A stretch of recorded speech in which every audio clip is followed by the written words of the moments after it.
ये अपना लोकस्ट का तीसरा वीडियो है।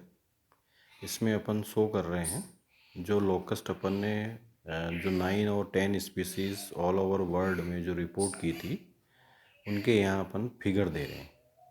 यहाँ अपन क्लियर कट देखेंगे कि जो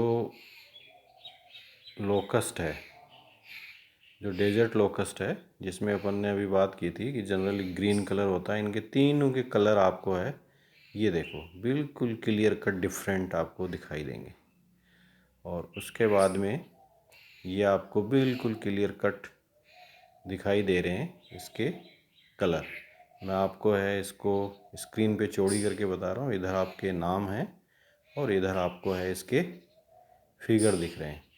ये ऊपर ही ऊपर है अपनी डेजर्ट लोकस्ट, उसके बाद में माइग्रेटरी लोकस्ट और थर्ड नंबर है अपनी बॉम्बे लोकस्ट। और इसके बाद में जो थोड़ी पाई जाती है ट्री लोकस्ट, जो काफ़ी संख्या में कम पाई जाती है लेकिन फ्यू आइसोलेटेड जो लोकेलिटीज़ हैं उसके अंदर पाई जाती हैं। ये अपन देखो, और मैं आपको वाइड कर रहा हूँ। ये जो डेजर्ट लोकस्ट है देखो बिल्कुल क्लियर कट अपने को यहाँ इसमें दिख रही है। ये आपकी इसमें दिखाई दे रही है माइग्रेटरी लोकस्ट। और इसके बाद में थर्ड नंबर की जो आपकी दिखाई दे रही है ये है आपकी बॉम्बे लोकस्ट। ये आपका बिल्कुल क्लियर कट आपको दिखाई दे रहे हैं। ये जो इधर आपकी दिखाई दे रही हैं ये आपकी ग्रीगेरियस फेज में है, और ये जो सामने दिखाई दे रही हैं ये जो अब मैं स्क्रीन पे चौड़ी कर रहा हूँ ये सॉलिटरी फेज के अंदर है ये। और इसके बारे में डिटेल है अपन पहले वाले लेक्चर्स में, लेक्चर्स नंबर 2 और लेक्चर्स नंबर 1 में पढ़ चुके हैं। अब अपन है इसकी बात करेंगे बायोलॉजी की। जो लोकस्ट है इसकी 3 डिस्टिंक्ट स्टेजेस होती है।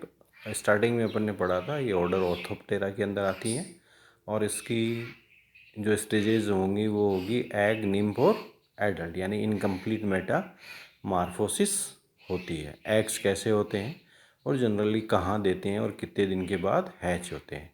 अपने को पता है कि जो लोकस्ट है वो जनरली अंडे है अपने सैंडी सॉइल्स के अंदर देती है। तो eggs are laid in pods. अभी पोड्स के बारे में भी बताऊंगा मैं क्या होता है। पोड्स एक कैप्सूल जैसा होता है, और ये है एग्स है वो पोड्स के अंदर देती हैं, कैप्सूल के अंदर देती हैं। The eggs are laid in pods in moist soils, sandy soils at a depth of 10 to 15 centimeter at interval of 7 to 10 days। लगभग 10 से 15 सेंटीमीटर के अंदर है, सैंडी सोइल्स के अंदर देती हैं। Gregarious females usually lays 2 to 3 egg pods, और जो एक एग पोड होता है जनरली इसके अंदर 60 to 80 एग्स उसके अंदर पाई जाती हैं। ये तो ग्रीगेरियस के बारे में है। अब अपन सॉलिटरी फीमेल्स की बात करेंगे। Solitary females lays 3 to 4 times having 150 to 200 eggs in average। The rate of development of eggs depends on soil moisture and temperature। जो डेवलपमेंट की जो रेट है, देती तो ये खूब है लेकिन जो सर्वाइवल और डेवलपमेंट मीन्स हैचिंग होती है वो मेनली 2 बात के ऊपर डिपेंड करता है। एक तो सॉइल मॉइस्चर और टेम्परेचर।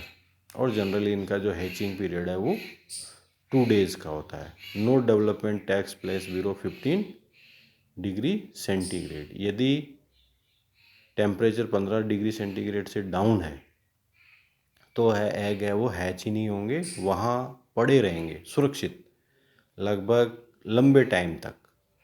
और जैसे ही भी मॉइस्चर होगा, टेम्परेचर रेज होगा, ऑटोमेटिकली ये है हैच हो जाएंगे।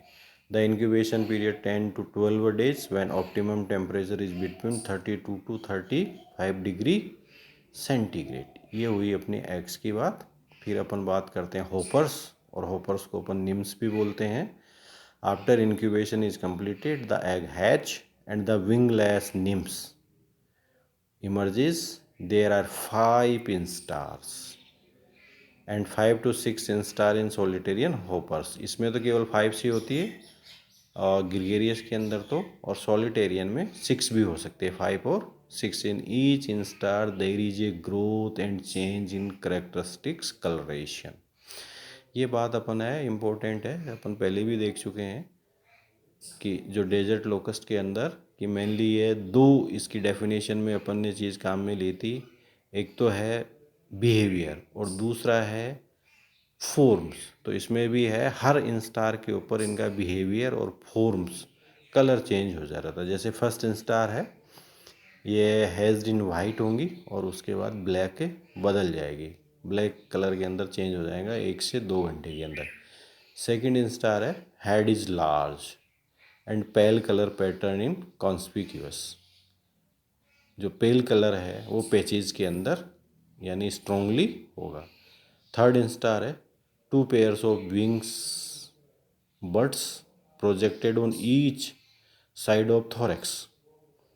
यानी इसके अंदर है विंग्स, थर्ड इंस्टार के अंदर है विंग्स डेवलप हो जाते हैं। फिर फोर्थ इंस्टार के अंदर है colour is conspicuously black and yellow, यानी क्लियर कट है ब्लैक और येलो हो जाता है। फिर उसके बाद जो last and final fifth instar है colour is bright yellow and black pattern. Yellow ज़्यादा डोमिनेंट हो जाएगा और उसके ऊपर है ब्लैक धब्बे और ब्लैक टाइप का दिखाई देगा। The rate of development of hoppers depends on temperature. यानी इसकी पूरी की पूरी जो लाइफ साइकिल है वो टेम्परेचर और मॉइस्चर के ऊपर डिपेंड रहता है। जैसे अभी अपन ने पढ़ा कि टेम्परेचर यदि 15 डिग्री सेंटीग्रेड से कम है तो एग है वो हैच ही नहीं होंगे, और 20 से 25 डिग्री सेंटीग्रेड पे है तो ड्यूरेशन बढ़ जाएगा। जो नॉर्मल टेम्परेचर इसको चाहिए वो है 32 to 35 degree centigrade. It takes 12 days when the mean air temperature is about 37 degree centigrade.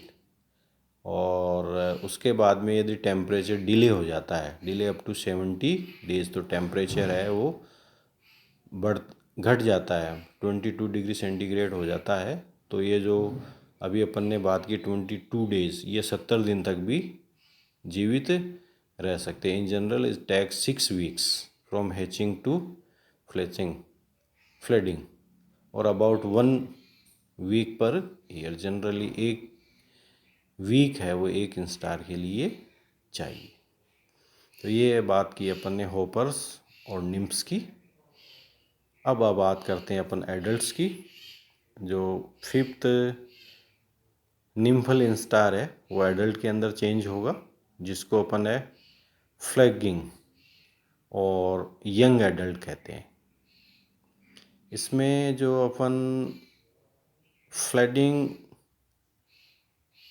in which the wings are still soft and cannot fly, यानी जो फिफ्थ इंस्टार होती है उस तक है ये उड़ नहीं सकते हैं। After a few days the wing hard हो जाएंगे। सेक्सुअल इमेच्योर एडल्ट्स, जिसको अपन सेक्सुअल इमेच्योर यानी मेच्योर तो हो जाएगा लेकिन सेक्सुअली मेच्योर नहीं होगा, कैपेबल टू फ्लाइट, उड़ सकता है। Immature adult stage is most injurious and capable of long distance travels. यानी ये जो इंस्टार है मीन्स एडल्ट की जो पहली स्टेज है वो सबसे ज़्यादा खतरनाक होती है। Under optimum condition the adult में mature in 3 weeks and under cooler dry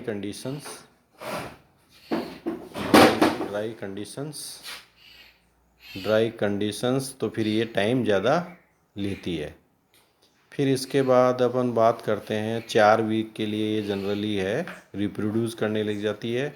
और जनरली इफ़ वेजिटेशन है वो ड्राई हो जाता है तो adult will live in area to fly with the wind की साइड में है वो फ्लाई करने लग जाते हैं।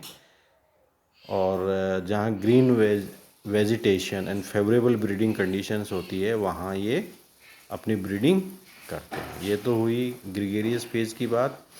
सोलिटेरियस adults fly for only few hours at night while gregarious adults fly during day light.